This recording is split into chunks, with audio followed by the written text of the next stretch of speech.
Well, good morning, everyone. And once again, welcome to another live this morning. Hope you're having a great start to your day. And we appreciate you guys so much. I was looking at our Facebook following this morning, and we're up to, is it 87,000, almost 88,000 people there. Hey, Mike from Norland. Did I miss somebody else? Did I miss you, Brahim? Eric, I was talking. Wendy from sunny Florida. How are you? Lise from Kitchener. And John, good morning to you. There's Brahim. And Rosalinda, Niagara Falls, good morning to you. Sandy, how are you? And two Sandys in a row. I'm not kidding you. Minnesota. And Moncton, New Brunswick. Linda from New Brunswick. Wendy from Markham. So two Wendy's on this morning. Donna, good morning. Fran from Orangeville. Crystal from Alliston. Sunny there today. Grace from Newfoundland. Gary from Bolton, how are you?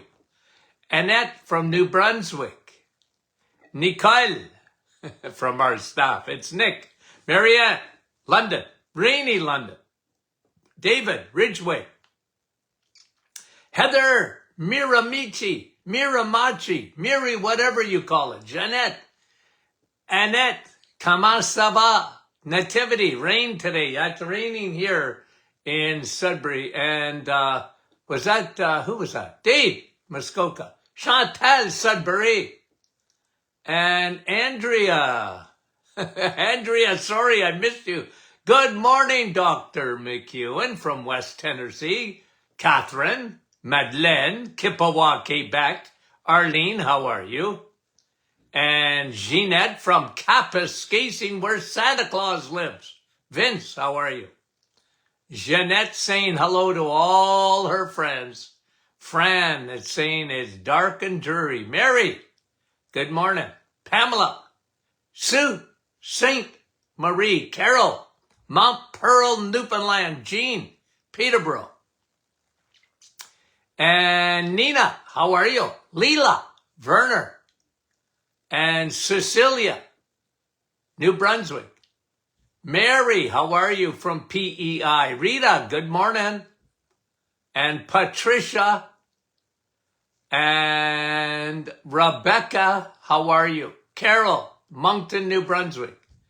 Lenora, Temiskaming. Donna, another Donna. Carol, up in the clouds, she said. Darlene, how are you? From South Carolina. Rose, how are you? And Marvel from Ottawa.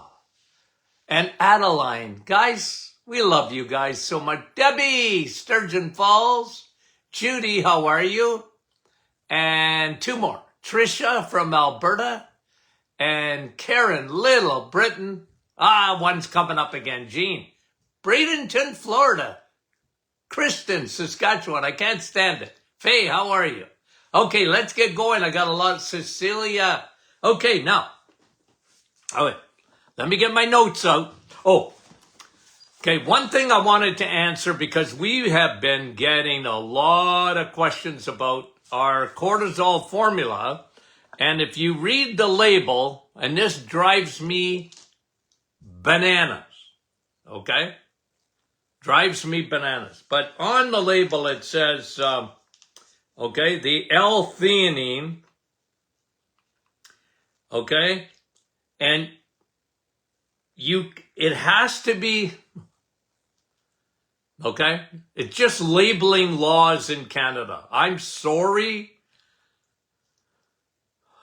I get a migraine, but I gotta tell you, labeling laws in Canada, we have no choice on L-theanine, which is a major part of the formula that we use for our cortisol formula, which is one of the most popular products for us. And no wonder. Cortisol, what a problem. I'm doing a seminar tonight in Sudbury, and I'm going to be talking about that. Okay, I'll talk about it. I want to talk a little bit about what's changed in healthcare in our society. And, you know, you guys know this, my audience knows this, but cortisol is a big problem. Cortisol, our formula, is very, very popular. A lot of people use it for sleep, anxiety, and, you know, even depression. A lot of people really, really like cortisol. And listen, I used to test cortisol levels, and I could prove it to patients, besides their symptoms getting better, how much better their cortisol levels got. It has to work. Clinically had to prove it. Okay? Now, on the label it says L-theanine, okay, an amino acid, very, very good for you. You find it in green tea, okay? You can't put natural. You have to put synthetic, even though it's natural. It's the labeling laws in Canada. I don't know what else to tell you. It's the labeling laws in Canada. So people ask about it all the time. And, you know, I kind of half chuckle because people want to know, hey, Dr. Martin, have you flipped your lid? Why are you using synthetic? Look, it ain't synthetic. But it's the labeling laws in Canada. Don't ask. Okay? Don't ask. Why do they have, you know, restrictions on vitamin D in Canada? They just do. And you got to live with it. You know, doesn't make it right, but you got to live with it. If you want to be in the marketplace or sell product in Canada, you have to follow their label laws. And it's just the way it is. And at one time they used to get, because I was involved in that, they go to the natural product industry to get feedback. Now they don't ask, they just do. We have no more influence. I used to be able to, you know, they would ask, well, what do you think about this? There was a committee before. Canada, by the way, Canada has the highest restrictions. I don't want to use that word. Canada, okay? I can tell you this is a fact. The natural product industry is more regulated in Canada than anywhere else in the world. Now, that can be a good thing. If the regulations are good, you know one thing. If the product on the label says it's in there in Canada, you have to prove that it's in there. The FDA is not, they're strict, but they're not near as strict as Health Canada. Health Canada is the strictest. And I know from people who wanted to bring our product, for example, I remember this a while back, Saudi Arabia. And I actually met the health minister from Saudi Arabia. He said, the reason we like to import Canadian product, they have the strongest and most stringent laws for natural products. Well, I knew that. I was involved early. Okay? I've been around a long time, you know. But now, you know, now their Health Canada to me has gone overboard. And anyway, we've talked about that. You guys have signed petitions, and we're very concerned. They're going to restrict natural products in Canada. That's their goal. If you leave it to Health Canada, and I'll tell you why that's happened, because the pharmaceutical industry has taken over Health Canada. And they just have these rules and regulations, and you'll be able to get vitamin D with a prescription if that's left up to the powers to be. It's crazy. Anyway, I thought I'd bring that up because I got asked.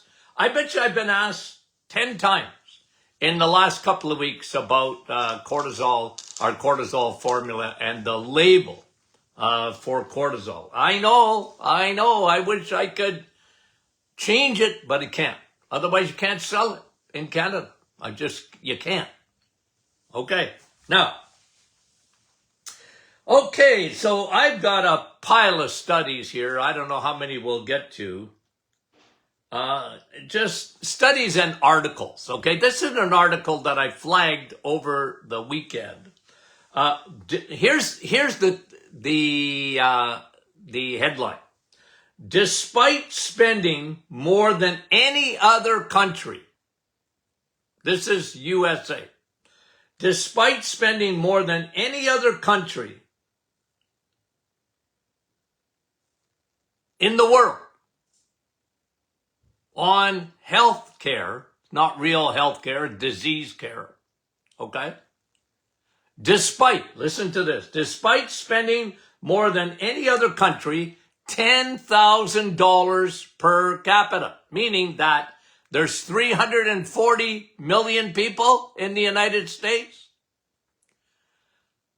On average, they spend $10,000 for every person in the USA in health care. It ain't health care, it's disease care.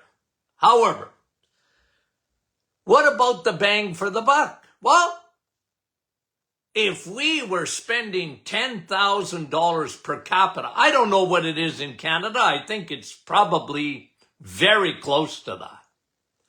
Our budget in Canada, the healthcare budget, eats up a huge, the last time, I think it was 40% or something. I got to look it up again. But at least if we got the bang for the buck, I don't mind spending money on health. If it was an investment, I'd say it's worth it. If people were healthier, wow, I say let's go for it. But that's not the case, is it? Let me finish the article. Despite spending more than any other country in the world, the USA has the lowest life expectancy amongst developed nations. The bang for the buck.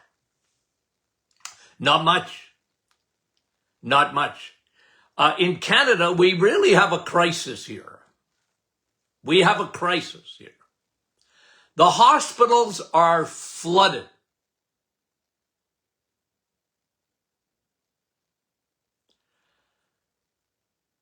They keep throwing money at it. And they're not fixing it. It's gotten worse. In the United States, they throw money at it. Has it helped? No. And you know me. We're looking for love in all the wrong places. We have a healthcare crisis, and we're not even scratching the surface when it comes to emphasis. Because why? We're still into detection. I'm not against detection of disease. I'm not against it at all. But there's no emphasis on prevention. Very little of the budget is spent on prevention of disease. We have an epidemic today of chronic disease that is caused mostly by metabolic syndrome.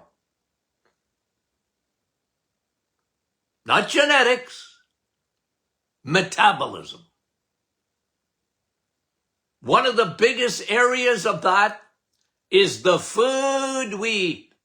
I'm a food doctor. And we still got the pyramid upside down. We're still eating upside down. We're grain crazy. Eat your cereal. Eat You know, you got to have some whole wheat. And we're still stuck. You know, it's like if you went to the mall today and you saw a guy in bell bottoms and long sideburns. You'd say, gee, Elvis is still alive. We're stuck, folks, in our healthcare system. We're stuck. We're stuck in the 70s. We just throw more money at it. We spend more money on pharmaceuticals.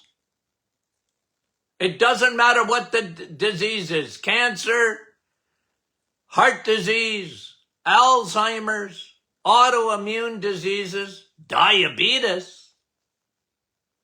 We got these designer drugs now that were made for diabetics, and they're using them for weight loss, and they're just touting them like this is the greatest miracle since sliced bread.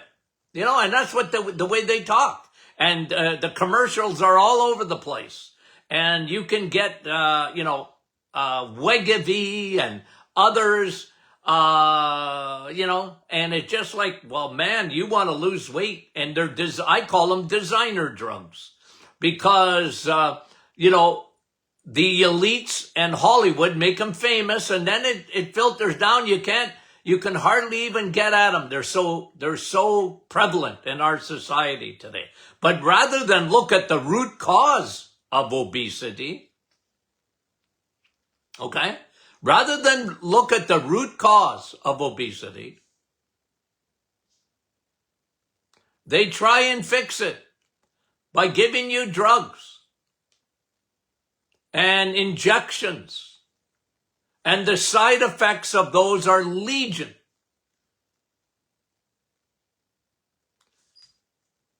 Hey, I died, but boy, did I ever lose weight. My stomach doesn't work anymore, but boy, did I ever lose weight. Oh, my bowel doesn't work anymore, but boy, did I ever lose weight. It's insanity, guys. Trying to shortcut the system. Here's another one. I just got it because I read this over the weekend, and I sort of forgot. You know, I remember it a little bit, but I have forgotten. Guys, you know me. I've been around since the days of Noah. Okay, so I've been around a long time. I've seen a lot of changes in my lifetime. One of them is on blood pressure. I just want to show you the influence now of blood pressure. And by the way, I don't want anybody to have high blood pressure, okay? But I want to show you what the markers are, okay? Not quite 100 years ago, in the 1940s, okay? Systolic and diastolic, okay, your numbers for high blood pressure. I'm going to make a point in a minute. In 1940, here was normal. 200 over 100. Top number 200, bottom number 100. If you went into the hospital today and you had 200 over 100, they'd be putting the paddles on you. Okay? Like, I'm just giving you stats, guys, okay? In 1970, remember, I graduated in the 1970s. Here's what I learned in school. I kind of forgot that. I forgot it. But this is what, you know,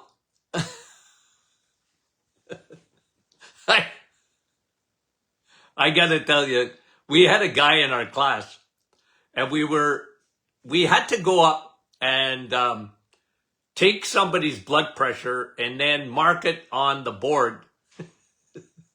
And all the class would watch you put the cuff on and take their blood pressure. Anyway, there was one guy, and he was a real joker, but this was serious for him because you were being marked. And the guy went up and he forgot to put the stethoscope in his ears. He had it around his neck, but he just pumped that up, and then he went up and he put 120/80. And we were just, the whole class, he couldn't understand. We were laughing so hard at the guy. He never put the stethoscopes in his ear. Anyway, okay. 1970, 160/90. That was normal. You had, anything over that was high blood pressure. Okay? Then it changed again. I remember this. I had a radio show. The numbers changed. I think it was the American Heart Association or whatever it was that started off that said, look, we got to get blood pressure down. And they went to 2000, 140/90. 140/90. 2000. I had a radio show. And we talked about the changes. I said, look. I'm very opinionated. Of course, if you want a successful radio show, you better be opinionated. I was opinionated. Even back then. What are they doing? Lowering. Okay, and here, 2017, 120/80. Anything over that, they start to want to put you on meds. And I'll tell you one thing. See the behind me there, Sun, Steak, and Steel, or the Metabolic Reset? You see that book? I talked about, you want to lower your blood pressure? Start with food. And it ain't salt. It ain't salt. That shocked people. I talked about that in the year 2000. It ain't salt. Why are you blaming salt for what sugar does? Okay? Why are you blaming salt for what sugar does? When you got metabolic syndrome, one of the keys is your blood pressure goes up. That's one of the markers for metabolic syndrome. I love you to be 120/80. But as you get older, okay? As you get older, I actually want your blood pressure to go up a little bit.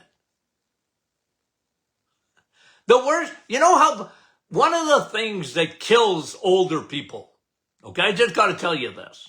One of the things that kills older people are fractures of the hip. You fracture a hip,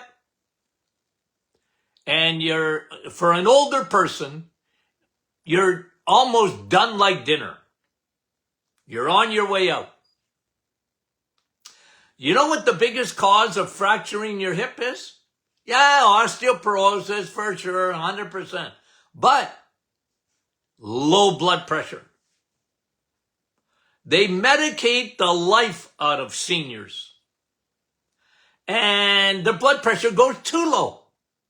Too low, dizzy, lightheaded, fall. I'm telling you. And I want to scream blue murder.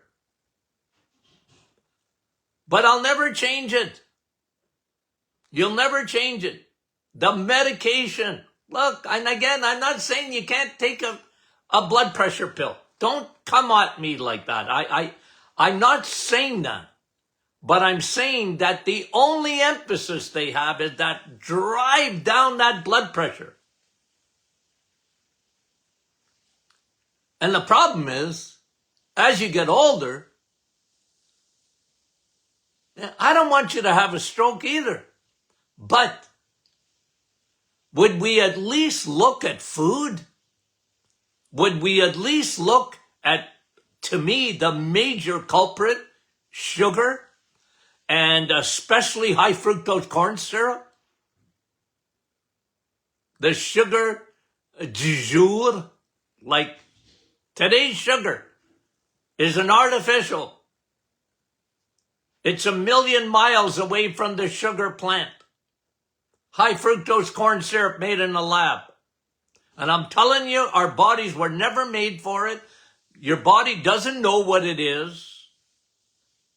And it goes off to the liver and creates havoc in the body. Not salt.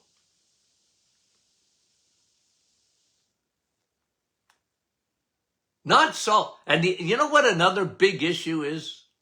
Blood pressure. You know what another big issue is? People are so dehydrated today. It's a major issue in society. They just don't drink enough water. And if you're on any kind of med, any med, you're going to be dehydrated. You have to replace water. Water has a lot to do with blood pressure. It's called viscosity of your blood. And people are walking around, they got molasses for blood. Your blood shouldn't be molasses. Now, you don't want it too thin. But I used to measure the viscosity of blood. Insanity. I said to patients, I said, you got molasses.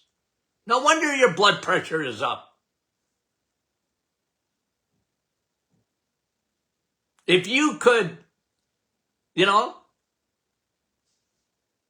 make water a pharmaceutical, it would be for what it does for you. Unbelievable. Listen to these numbers. 1940.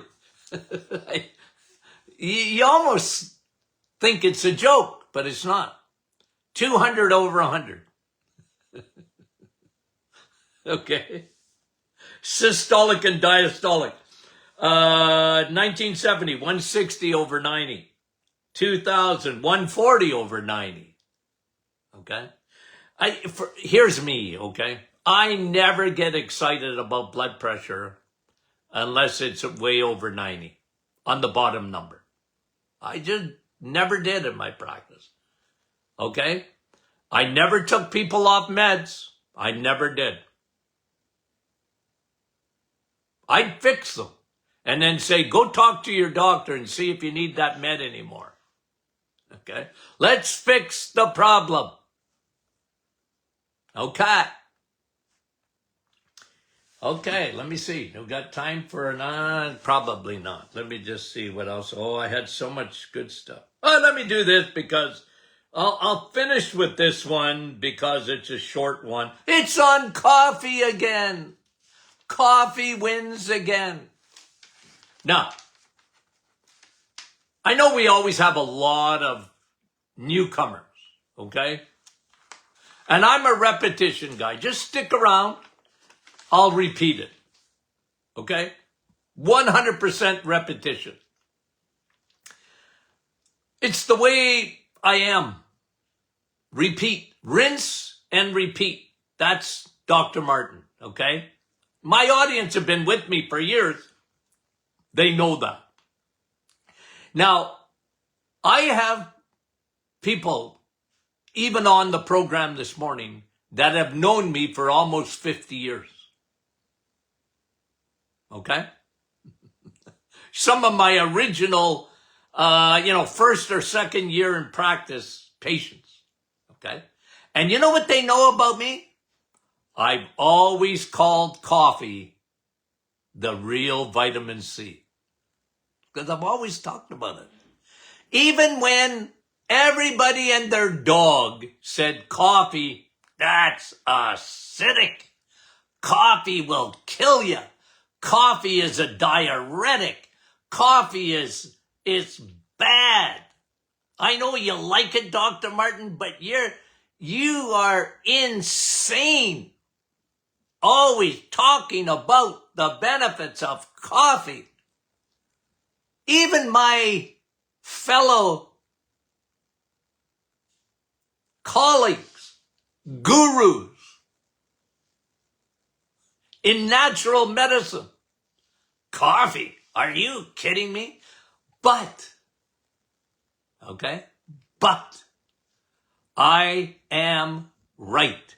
And study, over 150 studies, have conclusively determined that coffee is not only a powerful antioxidant, anti-inflammatory.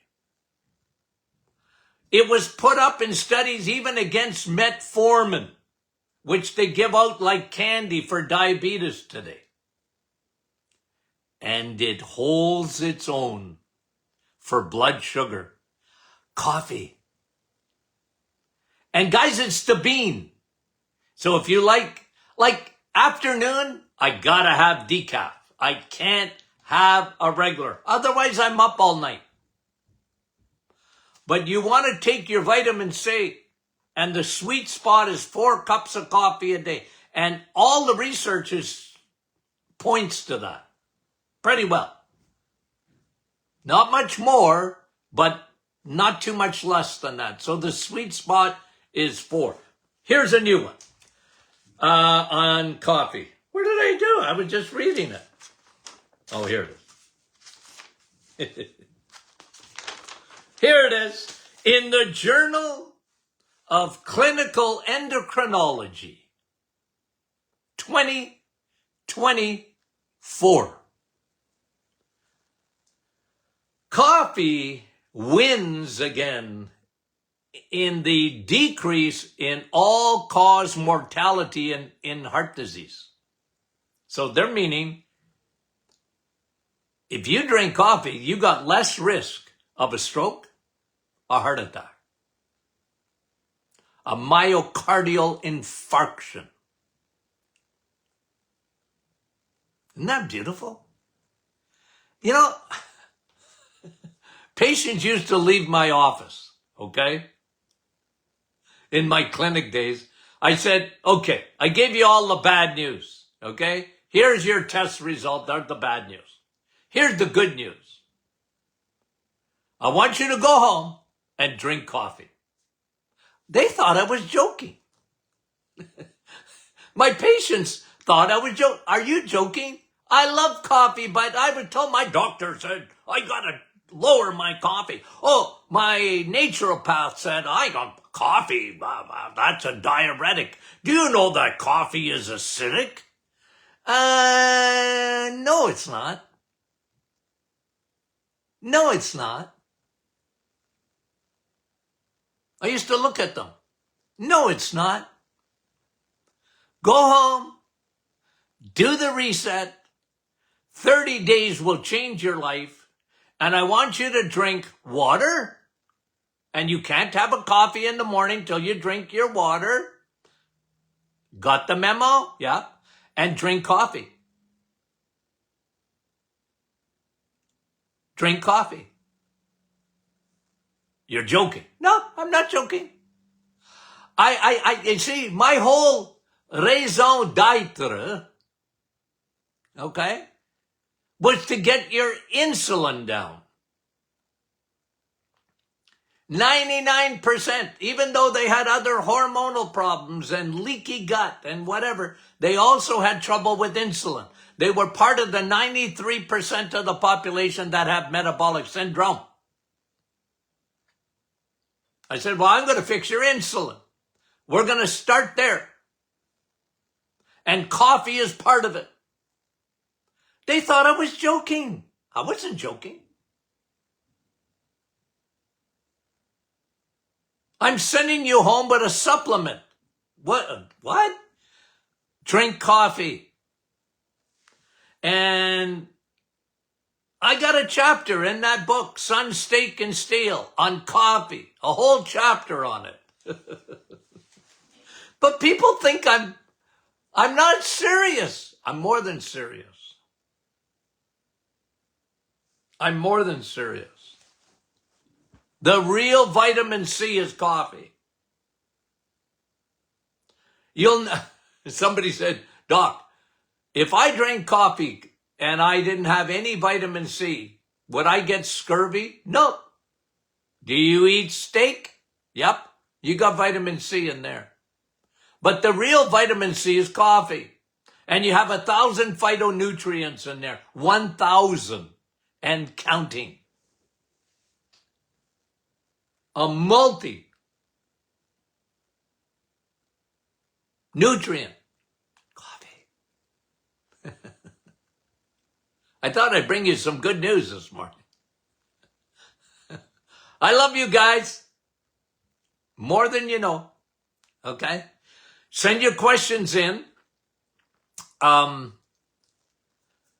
Info@martinclinic.com.